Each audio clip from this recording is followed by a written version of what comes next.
Good evening, and thank you for tuning in to Unboxing New Music. My name is Boon Hua, and the concept of the show is to introduce and have a conversation with some of the finest composers and performers based in Singapore and Asia on contemporary music. Each episode will have 2 or 3 pieces that we listen to in its entirety, together with the score, and I hope we will find something interesting about how the score looks in relation to the music. The live component of the show is really wonderful because everybody is able to say hello, share some thoughts, or even ask questions, and we can answer that in real time. So I encourage everyone to let us know that you are there and excited about the show. Once again, sorry for the delay in today's episode. So without further ado, I'd like to bring our guest for tonight. He's no stranger to Singapore's music scene and has written many works covering a wide variety of genres, from wind band to choirs to orchestra. I was actually very looking forward to the premiere of his new work, Flow, with the Singapore Symphony Orchestra next weekend for their season opener. But unfortunately, due to the COVID situation, I'm sure we will hear it still very soon in the near future. So please join me in welcoming Dr. Zechariah Goh. Hi, everyone. Nice to meet all of you on this interesting platform. Yes. Yeah. Please. I'm sorry to interrupt. You have a question for me? Yes, I do. Why don't we start with questions? Yeah. Awesome. Yeah. So I was just kind of thrown off by the whole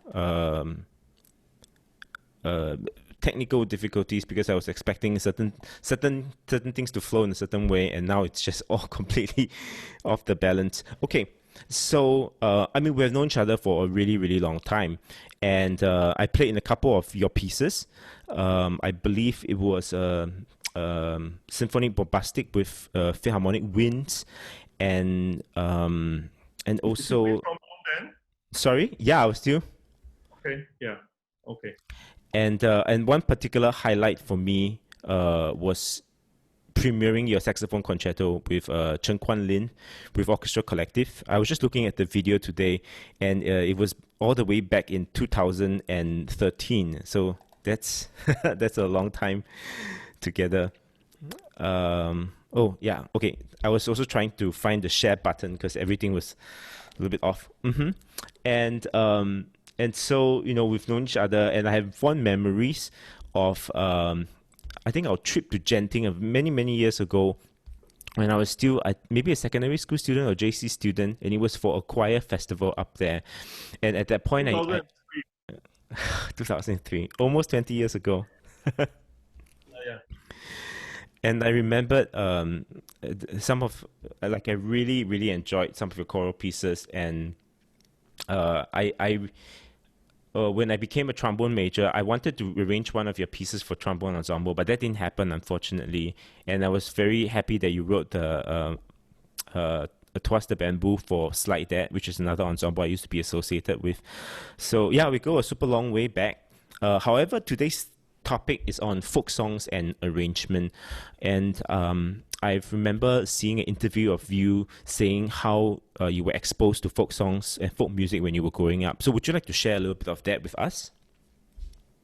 Yes, folk music, and it's part of what I'm used to as a Singaporean growing up in the 70s and 80s, because on our television program, in the afternoon, there is a time slot given to traditional music, not just folk music, but traditional music, Malay, Indian, and Chinese.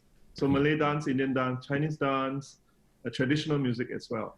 So because we don't have internet then, so that was the only time that I spent a lot of time listening to traditional music and folk music, and it always grew in me. And from the very early stage, I've been drawn into the world of folk music and traditional music. So that's how it all started.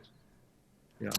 And I mean, you mentioned that they were playing on TV. What kind of format was that? Was it just kind of a music show where they play, or was that kind of an interview or documentary kind of thing? They just play. Sometimes they play the same pieces over and over, over a few days or weekly. And some traditional pieces, they are familiar Chinese pieces, or Indian dance or Indian music. It's just maybe in the afternoon where the viewership is quite low. That's where they put the non-essential program around that time.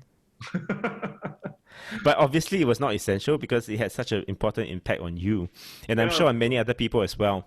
I'm sure it is very important. Yeah, I think.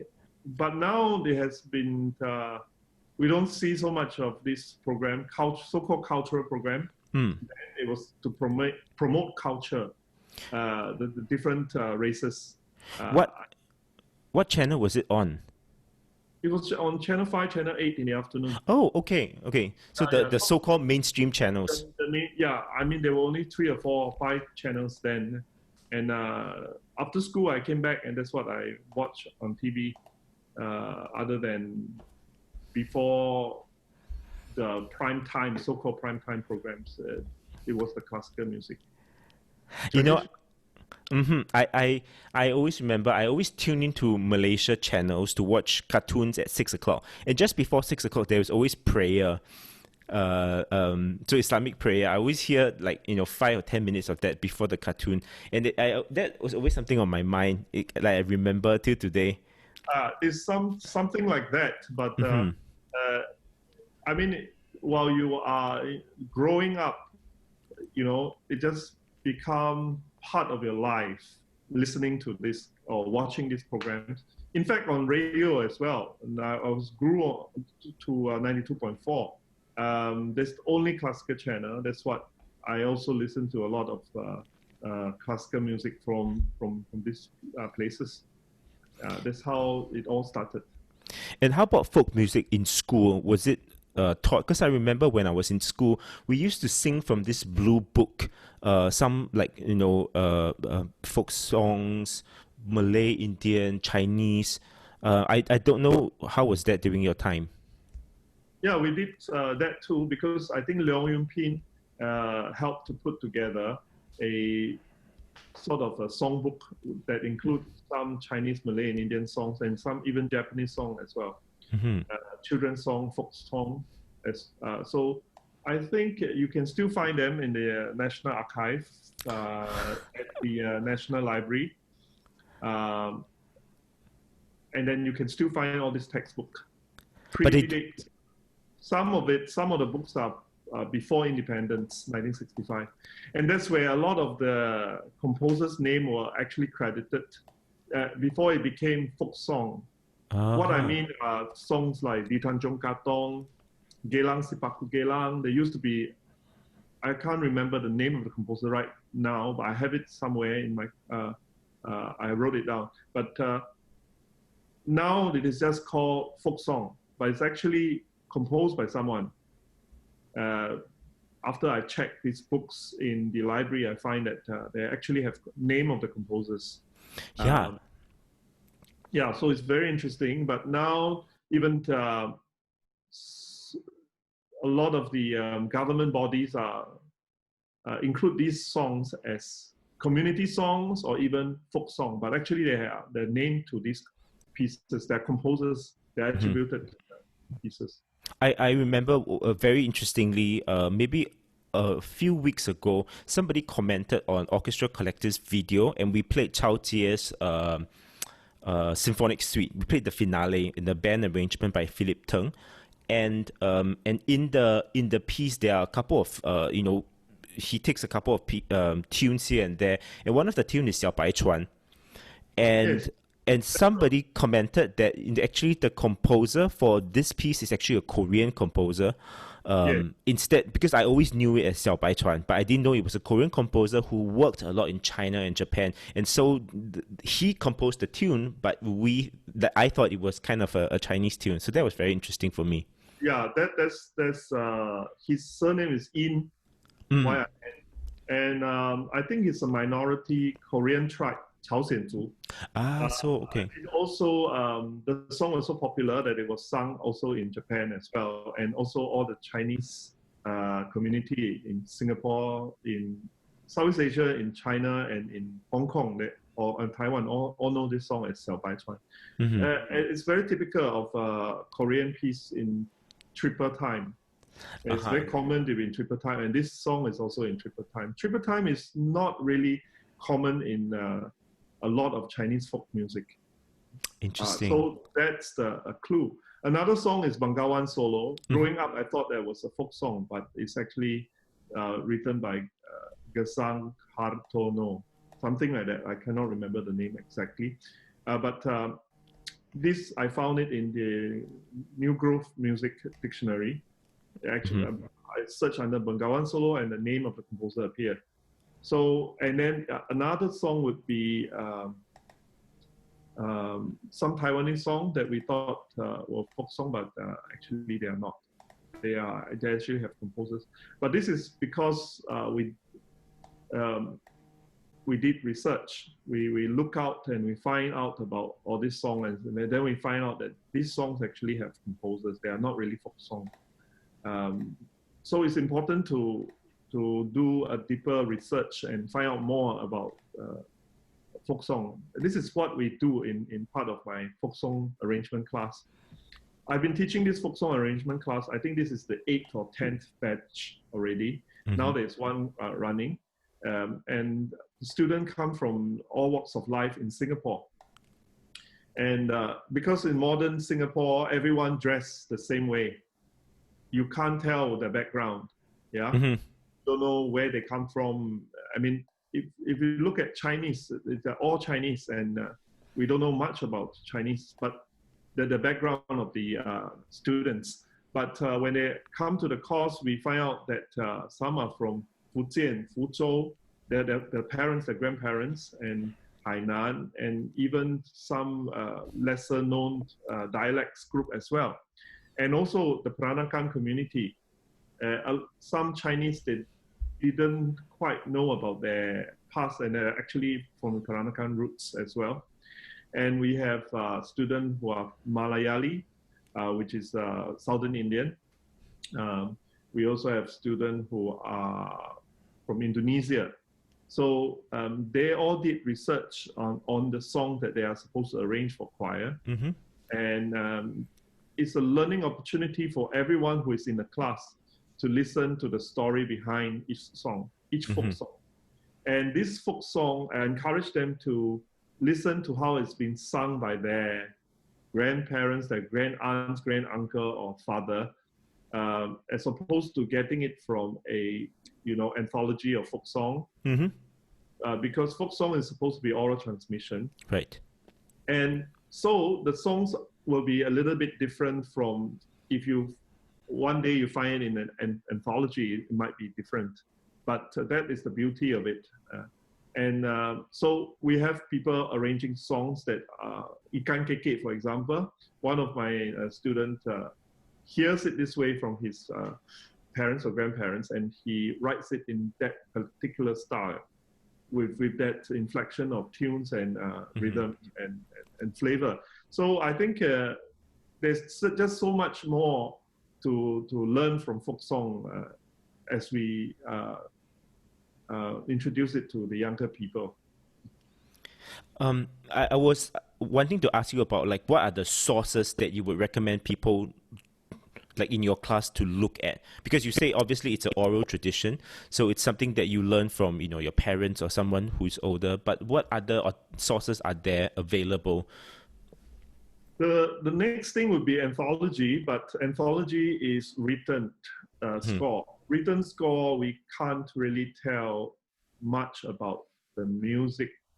The sound part is really not there. Is notation.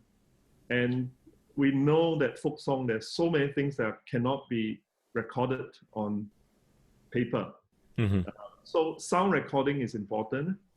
With a lot of anthology now recorded as well. So you can actually hear clips of music that are recorded by ethnomusicologists.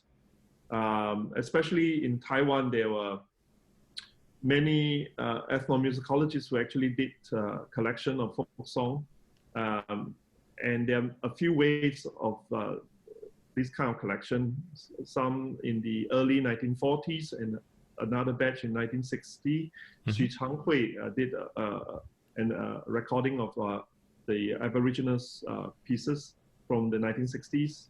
And then another guy it's actually a Japanese ethnomusicologist in the 1940s recorded. And I was so surprised to find them, this anthology sold in Taiwan at the bookstore. So I bought them and actually listened to the pieces. The same folk song, over the span of 20 years, collected by two different individuals, 20 or 30 years, 40s and 60s. It can be very different already. Right. So really to be authentic about folk music, sometimes you may even have to do field work.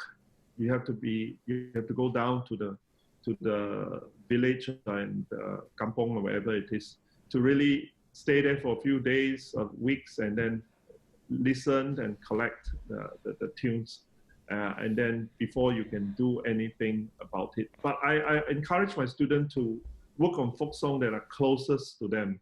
So for example, I'm Hainanese, so I go for Hainanese folk song as part of my roots rather than thinking about Singapore folk song, because there isn't any Singapore folk song in my research so far. A few songs that mention Singapore is Dayong Sampan, but there's different version from Malaysia as well. Yeah? Oh, okay. The text will be different and the tune can be slightly different, but the word Singapore is found in Singapura, is in the lyrics. Another song, Bilengang Kangkong, also has the word Singapore in it, but other than that, there are similar version of it in Indonesia as well.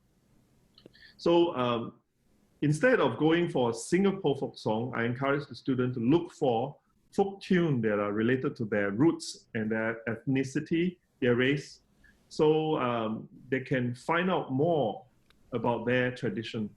And the most beautiful part of this research and before the arrangement, to find out more about the folk song, they actually learn more about the language, dialect that they speak, and then they realize that there are different kinds of accents of the same dialect.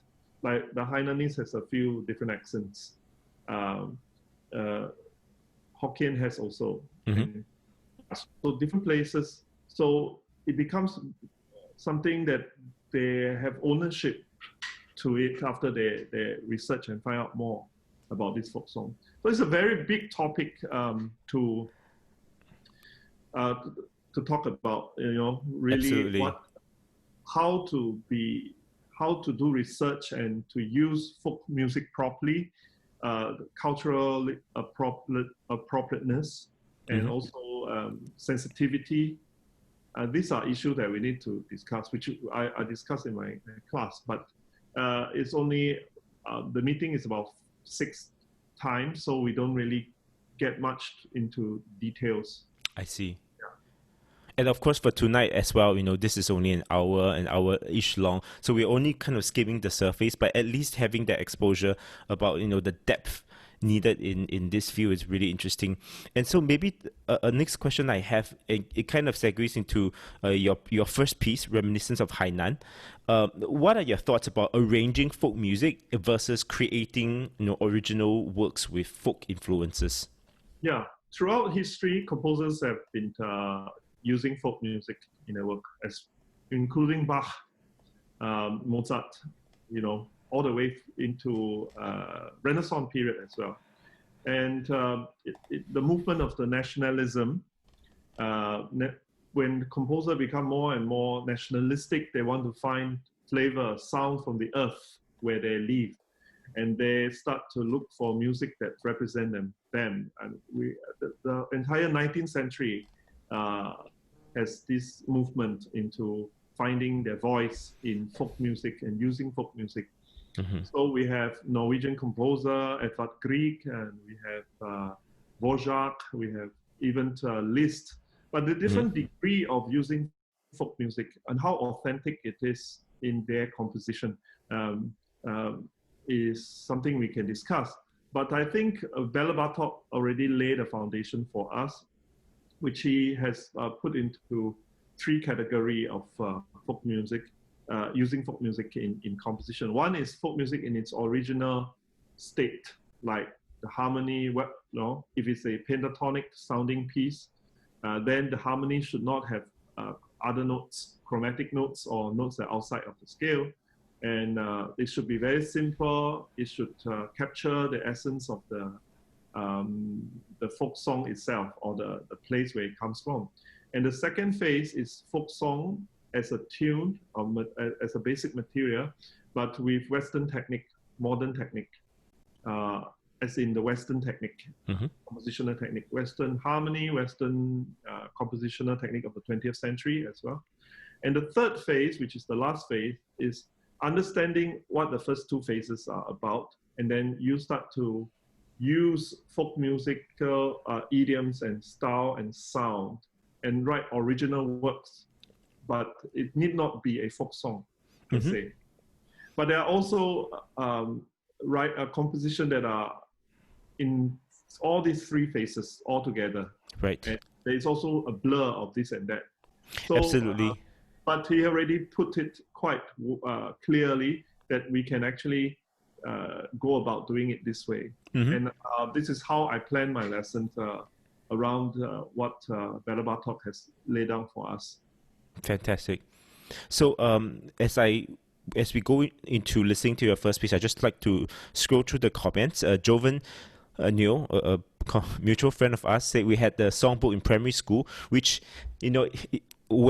when you mentioned that you can find that in the archives, it makes me feel very old, because something I think they collected all the folks, all the music songbook from before 1965. So it's a whole range. Yeah, I know. Not the specific one. Emily Koh has a very good question. Do you find that younger generation of Singaporeans don't really know where they're from? Very complicated. Yeah, it's kind of complicated question. It's about identity, and I cannot say that they don't know where they come from. I mean, to find out more about who you are is a journey. And it's a journey that will take us a lifetime to find, So I think that it's important for a student or a young person to have the desire to want to know about who they are first. With this urge, then they can do more research and find out more. But if there is no interest in them, then it will be a difficult journey. So with that, let's jump into this piece written in 1995 called Reminiscences of Hainan. Dr. Goh, I'm going to mute you and myself so we will not have some sounds during the...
Beautiful. Okay. Actually, this song I asked my father.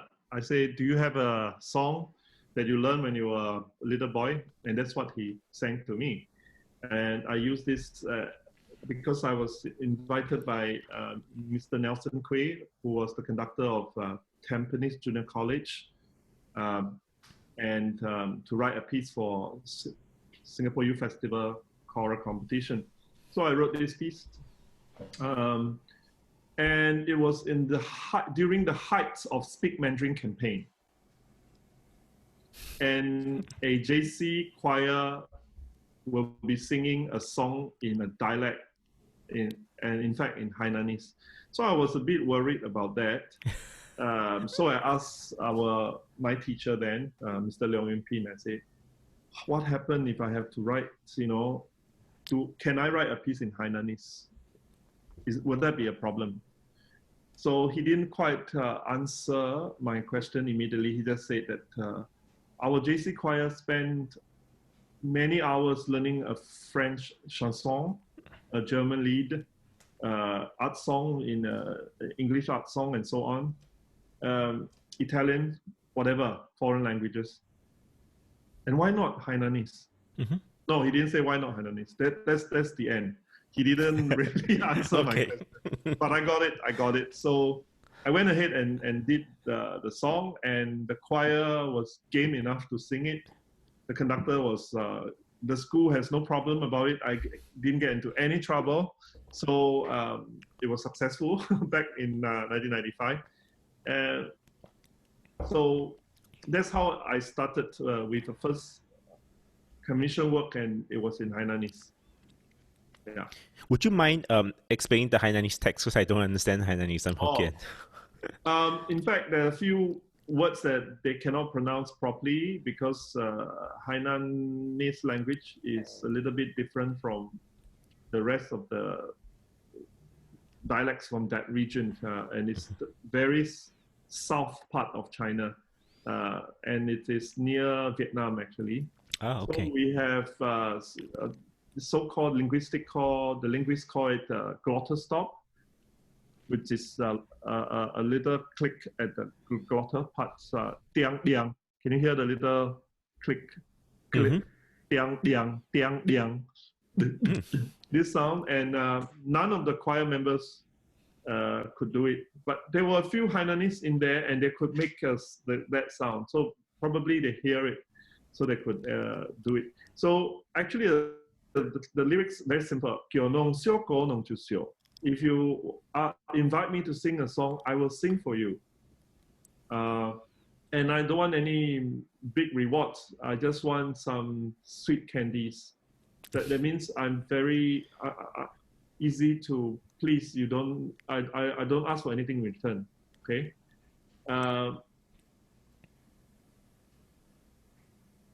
And money is not important to me.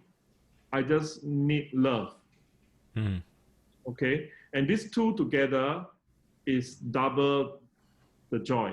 So to be appreciated by you, and also your love, the audience, you showing your love and appreciation, that's enough.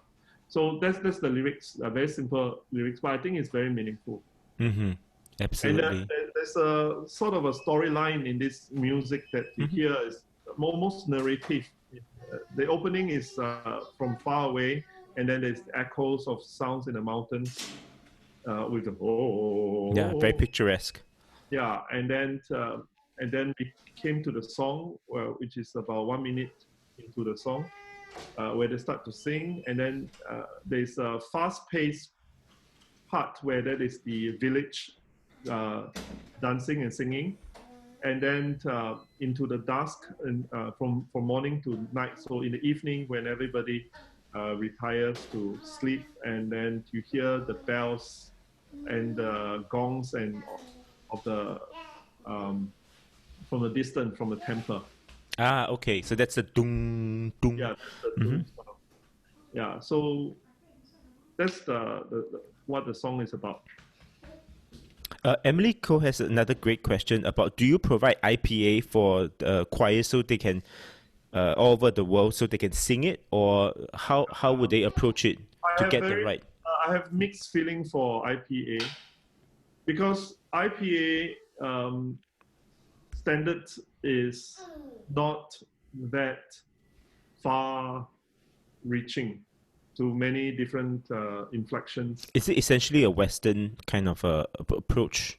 Oh, it's a very scientific way to Okay. approach, but it's so hard to get the right sound from the IPA, and you need to study the IPA as singers. Singers do learn IPA, but of course, chorister may not know. But I find it more helpful to have an online recording of the person speaking it. So I will use Romanized pronunciation guide.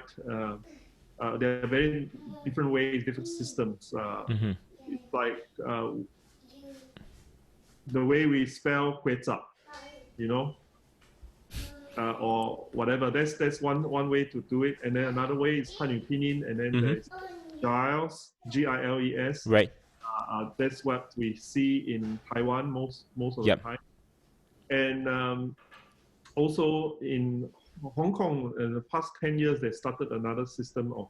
So there will be different ways, and so our student will have to study to find out the best way. But the most important thing is to set up an online platform where they can actually hear the way that it's pronounced, the words, and to be so that they can, when they learn this song, there will be a guide, a link there. They can You mentioned there were also kind of few recordings. I mean, going back to the topic of collecting folk songs, there were few recordings. Are these recordings made online so that people can find them? Or what kind of resources do composers do they have to look at them? There are more online platform now. The Hakka Society has a lot of folk songs. In fact, there's an international folk song something. I think, were you the one who posted it? I don't believe. Oh, yes, that was a while ago. It was really, quite incredible. Maybe a few months ago you did that. Quite a while. Yeah, but where is that sound coming from? my son. Oh, okay. Okay. There's, but all these platforms we can't really tell how authentic they are. Anyway, just like an anthology, just because it's published as an anthology doesn't make it right. You know what I'm saying? We can do extensive research, but we still cannot know exactly how it was sung. Right. Original form, especially if it's not been, if these songs are not sung anymore now. We can't tell. I mean, I think partially the problem is also the need to find an original form, because there really isn't, right? Because it's via an oral tradition, so everybody has different versions of it, and we can only approximate what could have been the base. And some of already collected in anthology, and nobody alive are singing it now. Right. So whatever that is in the anthology on paper, we can't really tell what is the actual sound. But what we can do is we find out, we research, just like we do on Baroque music, you know, HIP, historically informed performance. We learn about the style of the period, the instruments, and all that. So we do the same kind of research to find out more about the folk song, like Mongolian folk song. You know, you to know about the instruments, the ma tou qin, the changdiao, the way that they sing, a certain style of singing, and all this information together will be a more well-informed understanding of the piece. Just like the way we learn study a Bach piece is the same. We need to do research. We need to know what the action of the harpsichord, the action of the pipe organ, the sound, And then when we play it on a modern piano, of course, we don't just imitate the sound, but we use this information that we learn and apply it onto our performance. So the same thing will be also important for a young person to actually research, find out more about the piece of music. The more we know, the closer we will be to the original source, I feel. Yeah, and I encourage us to look for the folk music that is closer to us first because of the language. Language play a big part in shaping the sound and the tune. Absolutely. The rhythm as well of the music. So without that, if I were to do an arrangement of Egyptian folk song, it will be so far away from me. There's so many layers and levels to cross, and in order for me to understand Egyptian music, I wouldn't even dare to try to make an arrangement. Maybe it's just for me at the appreciation stage, just to learn to understand, to appreciate the music of Egyptian folk song, for example. But as a Hainanese, for me to find out more about Hainanese song is a lot easier because of I speak Hainanese, and also somehow it's closer to me. So I would say I would encourage the young person to find out more about the closer to them. So for example, Chinese or Peranakan if they are Peranakan, and different dialects, other dialects other than their own dialects, but it's still closer. Yeah, I think that will be a good start. So we've just heard a piece written in 1995, and you mentioned also at that point you were still studying with Mr. Leong Yun Pin. And so how were your composition processes back then, and how has it changed over time? Because the next piece we're going to hear is written in 2019 called Four Tones. So over the past 15 years, what changed in your process? Do you go for long walks to kind of let ideas ruminate, or how has it develop over time? I have written about 60 songs, choir piece in between, and each one is like cleansing your palate, because every song that requires research and find out more detail about the background of the pieces, of the source, and so on. So I have done it 60 times, so to speak, and going through 60 times, it changes my perspective. And this one is not about folk song. This is about the Chinese language, yin yang sang qu, which is the dum dum dum dum, the four tones that we commonly associated with Chinese Hanyu, which is the 普通话. In Singapore, it's called 华语. But actually, it has 5 tones. The 5th tone is the 轻声. Yep. The way we say 爸爸, with a dot. Yep. 哥的, 弟弟, that is the difference out of these 4 tones. Right. And it's more common. Actually, the policymaker thought that because they have 4 tones, this is one of the, that's what I read from somewhere. Because there's only 4 tones, it will be a lot easier to make everyone speak this language. Interesting. And they call it 普通话. But there are also dialects that has only 3 tones in China. And there are dialects that are more than 8, 9 tones, just like Cantonese. Cantonese is 9, but there are a few subsets here. Are you Cantonese? No, I'm Hokkien. Oh, you're Hokkien. Hokkien has about 7 or 8, depending on where you are. So, 三九四零五二七八六. There's 9 different tones of the Cantonese. I'm not Cantonese, so I'm a bit out of tune now.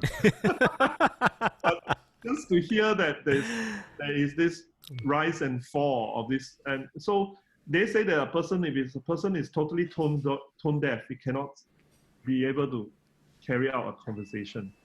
Right. Yeah. So I wrote this song featuring the 4 tones. Yin yang sang qu is talking about the different pitch of these 4 pitches, and it's actually following 1, 2, 3, 4 in the order of yin, yang, shang, qi. So I researched and found many 成语 that are in the order of 1, 2, 3, 4. Yeah. So, and they're all beautiful sceneries and in the beginning. So 阴阳赏去，花红柳绿，高朋满座，山明水秀，风调雨顺. Everything about scenery, just like the Chinese 水墨画 painting. Yeah. About sceneries, about people, and you know. So, and I run out of beautiful things to talk about. So I was puzzled, and I talked to my colleagues, Lim Ti Hyung, and I said, I've written first half of the song. We run out of beautiful things to say. The rest is just, you know, 飞檐走壁，妖魔鬼怪, you know. But that's so beautiful. I love the second half, how everything comes together so tightly. So he said, oh, wow, just make the ugly beautiful or something like that. So, yeah, that's what I did. So I talk, there's 飞檐走壁 and all this. I read some of the translation of the text for you. 飞禽走兽, there's birds and beasts running about. 千奇百怪, strange and bizarre occurrence. 獐头鼠目, with the head of a deer and the eyes of a rodent. 妖魔鬼怪, of demons and odd creatures. And then 鸡鸣狗叫, crowing like a rooster and barking like a dog. 飞檐走壁, leap onto the roofs and jump over the walls. So these are, you know, so I thought, how am I going to do this? So I say, 阴阳赏去 itself is about the tone, and we are putting pitch into it, to the tone, but actually 阴阳赏去 is more speech-like. So the entire song ends with speaking. Right. Just making sound out of it. So that's the story behind the song. Shall we listen to it? Yes. Same thing, I'm going to mute yourself in my...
That was a lot of fun.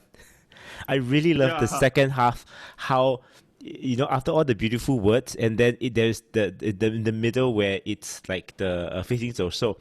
It's still part of nature. It's still part of the metaphor, the kind of the beauty, and then it kind of shifts in a totally different way. But it was yeah, it's so much fun. I have yeah. a question. Were there particular challenges or restrictions about writing for a children's choir?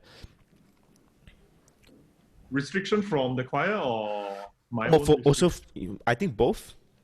Okay. This was written for Singapore Symphony Children's Choir under Wong Lai Fun. Mhm. And when they invited me to write, they wanted to have something original from Singapore. Then I say folk song is out of, don't really have folk music. But I think it would be good for our young Singaporean to learn about the four tones. Yeah. So at least they know 10 成语. There are 10 of them. First five about sceneries and wonderful, beautiful things. And then the next five is oddities, strange occurrence of nature, animal Right. sound, and all Uh-huh. that. So yeah, then I said, they give me no limit. I'm very blessed with all the choirs that have commissioned me so far. They said, write whatever you want. Fantastic. So my routine is to listen to the choir. I request to listen to them, rehearse, and concert, whatever it is. I must be there to know the instrument because every choir is different. There's no same number of soprano, alto, tenor, and so on. Every choir has a unique sound because it depends on the cohort. You can never have the same group of people. Every year it changes. If someone is sick, the sound change. So I need to be there to hear the instrument I'm writing for. And I find this group to be very intelligent and they are very young. In fact, they are spread into the teenagers as well. But that's all the children's choir in the world. It's actually including teenagers, early teens. So from very young to teenagers. And they are very restless. They cannot, like all teenagers, young people. So I thought I want them to participate in the performance as there's some improvisatory element to it so that they can also contribute. Like the sound of animals is fantastic. It's fantastic, really is.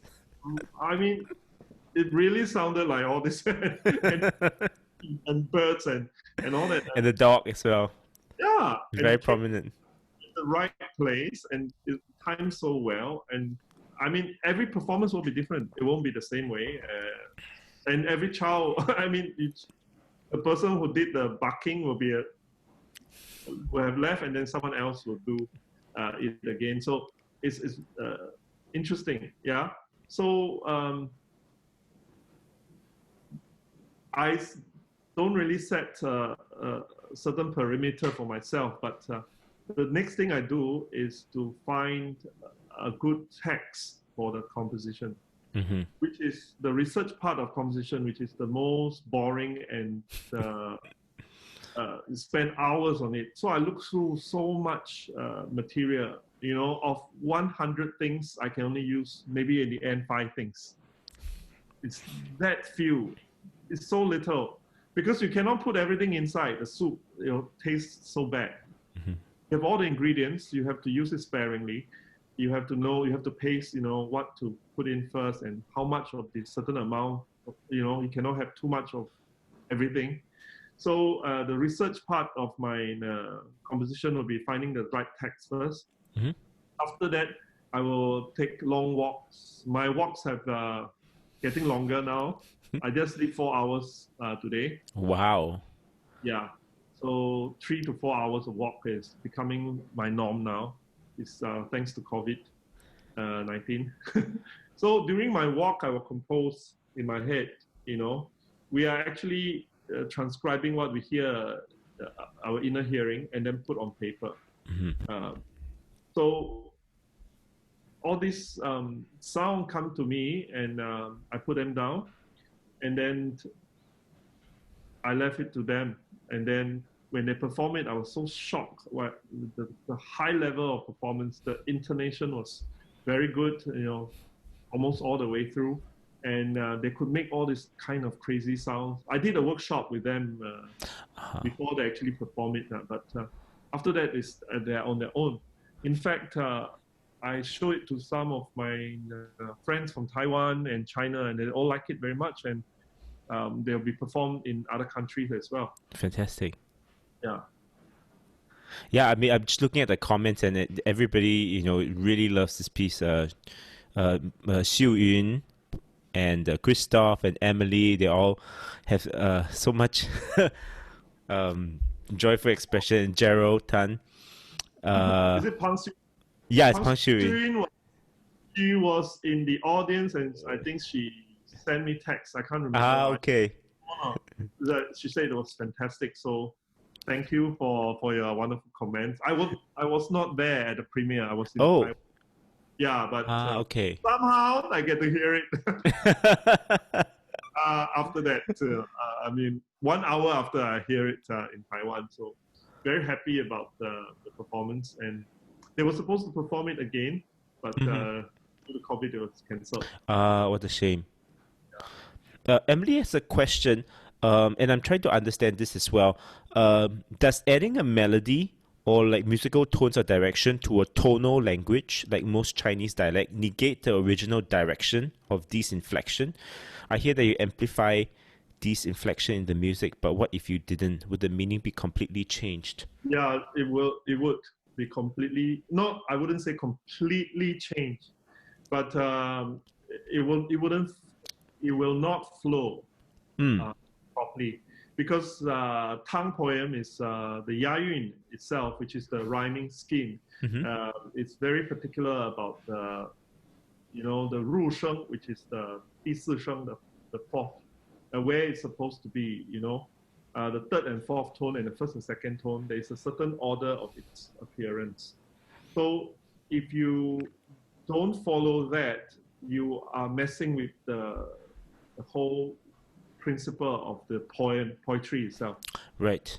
It's just like because Chinese language is not like English that is multiple syllabic words like incomprehensibilities. There are 8 of them. There are syllabic stress as well in it, but in Chinese is the tone.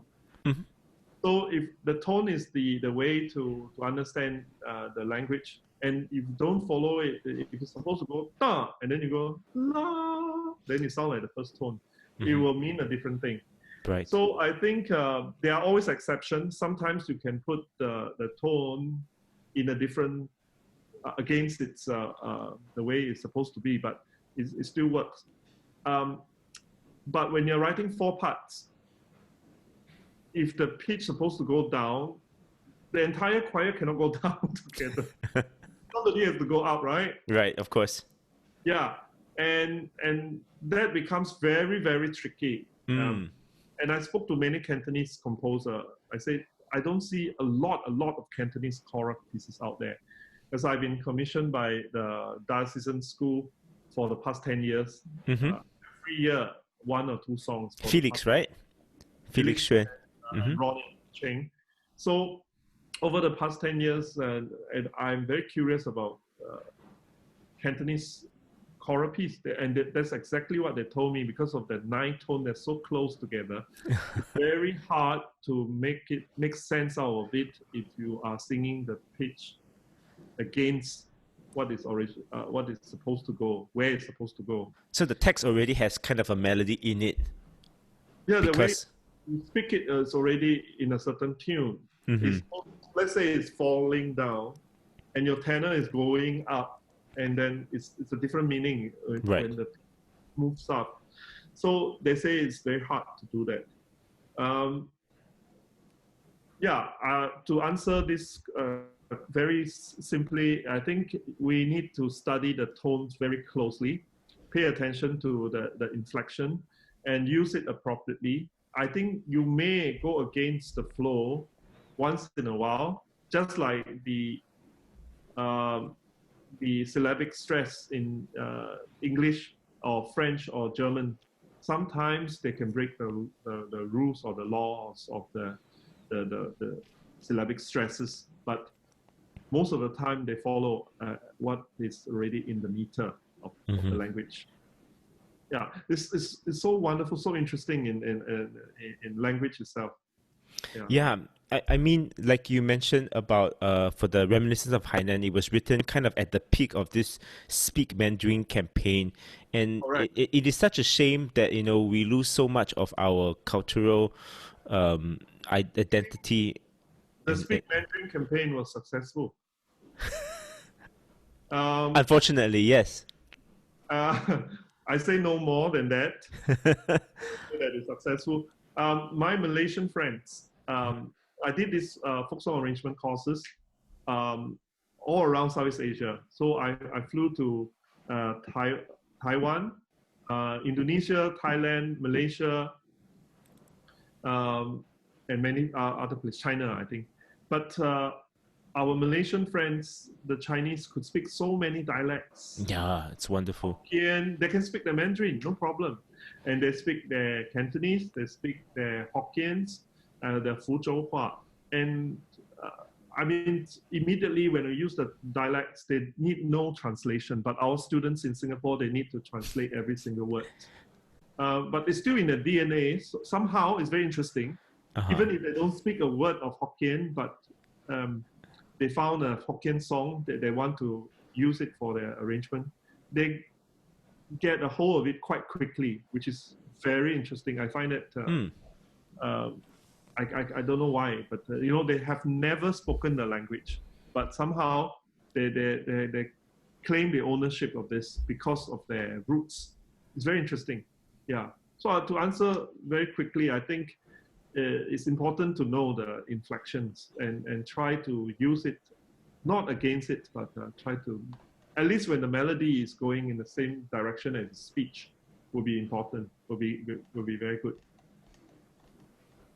Yeah.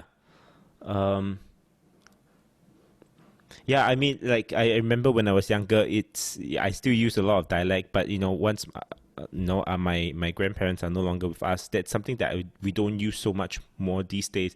And then not to mention kind of the younger generation, there's almost no contact. Like even speaking Mandarin becomes less and less, which I think is kind of dangerous these days.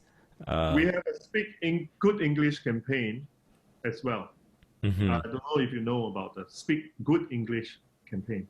This was a couple of years ago or quite a while ago. Many years ago, there was Speak Mandarin campaign. Yes, that I know. Speak English campaign, but then there is Speak Good English campaign, because I always tell people my first language is Singlish. I speak Singlish better than the standard Singapore English. If I have to say what is my first language, probably Hainanese, and then followed by Mandarin, Singapore English, English. But you speak Hainanese in your household when you were younger? Yes. Okay.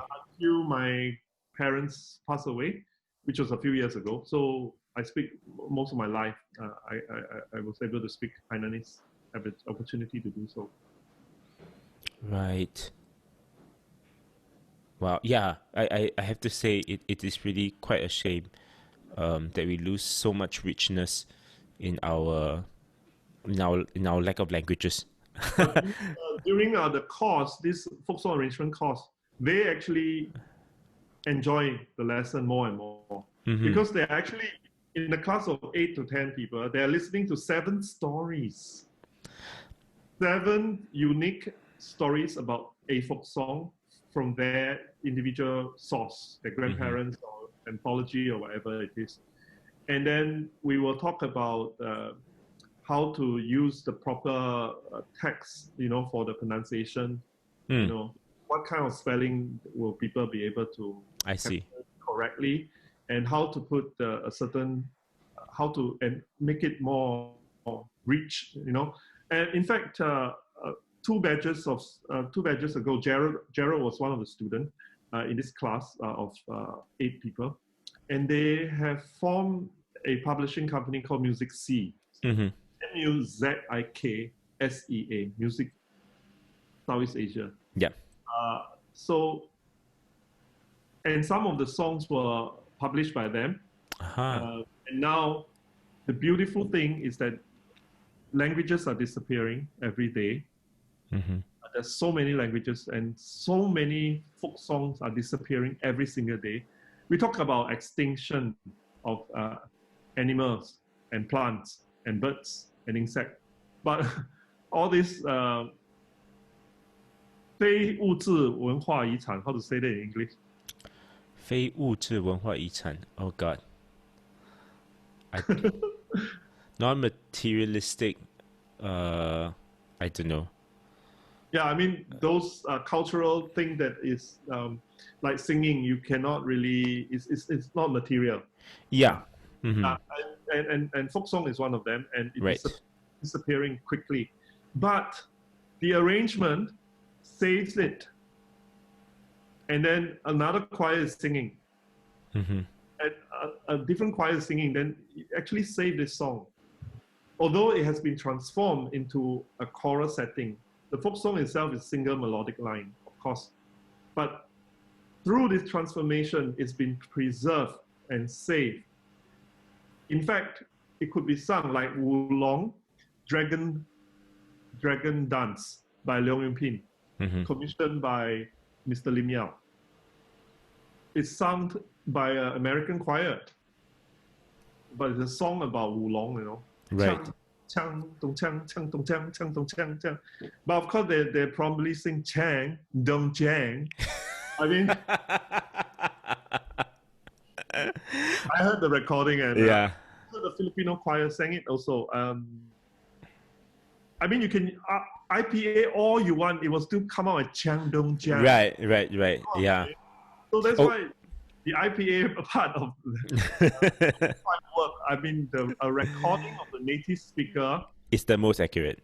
I think that's very helpful, but Yeah. still, we lose all the ability to mimic certain sound. When we were toddler or baby, we could do all kinds of sounds from all different kinds of languages in the world. We actually filter out and to learn those that we grew up speaking. Yeah. So actually, it's very hard to take on a different sound that we don't know, like Yeah. different language. Absolutely. Culturally, we're crossing. You know, it's so difficult to do. So I would say that, but folk song have been arranged for choir, had a chance to be performed again, and the legacy lives on. So I think this is a beautiful thing that Music C is doing. So both Gerald Tan and Timothy Tan, they have they found the answer to our question: intangible cultural asset or heritage. That's perfect. Thank you to both of you. Yeah, I mean, absolutely. There's so much musical heritage in Southeast Asia, and that's one reason that I hope to discover more during this series. Actually, I have an idea. You know, please.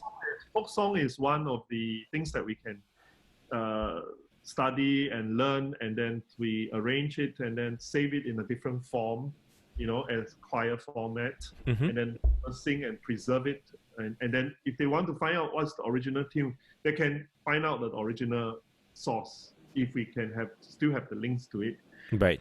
Let's say another person who is from the fashion, they will ask the individual student to look for an old piece of fabric, you know, from your family, you know, from your grandmother, from a grandfather, you know, a piece of batik, you know, and then research and talk about it, study it, and then bring to class, show and tell. Okay, this piece of batik, this particular dye has to come from Sumatra area because this particular tree can produce this color and nowhere else. And then, you know, with that information in the classroom, and then people learn about each other's culture. Which is really beautiful. A piece of fabrics that may be lying around in the house. And I'm sure many people, everyone will have some kind of a piece of batik or a very old sarong or whatever Chinese clothes from, maybe some have been thrown away, but those that are still around, we can find out more about it. The story behind it. Yeah, Absolutely. it's the same thing that the folk song is doing. Or we can actually look up all letters that my grandparents sent to his siblings, his family in China, and the letters that came back. And study the language and study the flow and the way, it's written in Chinese character, but it's read in Hainanese. This actually, so I mean, I think we are going a little bit over time now, and I would like to wrap it up. But there's a very, very good question by Christoph that kind of ties in with what you just said. Doesn't language and pronunciation also change over time? Yeah, it does. And in fact, the Chinese language, the 中古的读音, the tongue poetry, nobody knows exactly how it's pronounced. Because some say it's actually Hokkien, right? I remember seeing something. Something like that, but I have heard some experts say that Hokkien and Cantonese are closer, but it's not really it. It's not the original, but it's closer because it has more tones. There's the yin yang sang qi ru sheng. Ru sheng is the fifth tones. The fifth tones have been slowly put into the four tones of the what we know today. Right. But actually, when it's spoken, when it's read in Hokkien and it's read in Cantonese, it still has that inflection in it. So the inflection is kept by a different dialects. Hokkien is one of the older dialects. I see. Yeah. So the wonderful thing is about Nanyang in this part of the world, Southeast Asia, Nanguan in Taiwan, is actually a very ancient style of performance of singing and musician playing. And Singapore has the Xiangling. Yes. Xiangling music company. They actually do this. So we can actually hear the poetry sung. And then we can really get some of the inflection, better understanding of it. So it does change. English also changed over the years. Absolutely. There's a few very interesting clips about how some of the words would have been pronounced during Shakespeare time. And it's different now. Yeah, but that makes it so wonderful, so interesting to know the differences. But that is because we made an effort to research and we find out more. If we don't, we will just be, taking whatever we think it should sound like, because no research. Right. So my emphasis is on research. We need to know more. We need to know the material very well before we start using it as a material for composition. For any composition. Yeah. Great. So just to kind of wrap it up, I see a link by Zechariah Goh, and it's a phoned Mika. I'm trying to get onto the site, but my computer is super slow now because I'm running a couple of programs at the same time.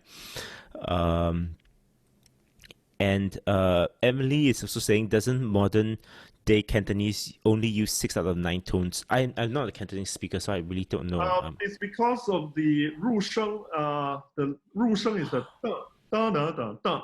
The tat bat lo. They are all da, but they're different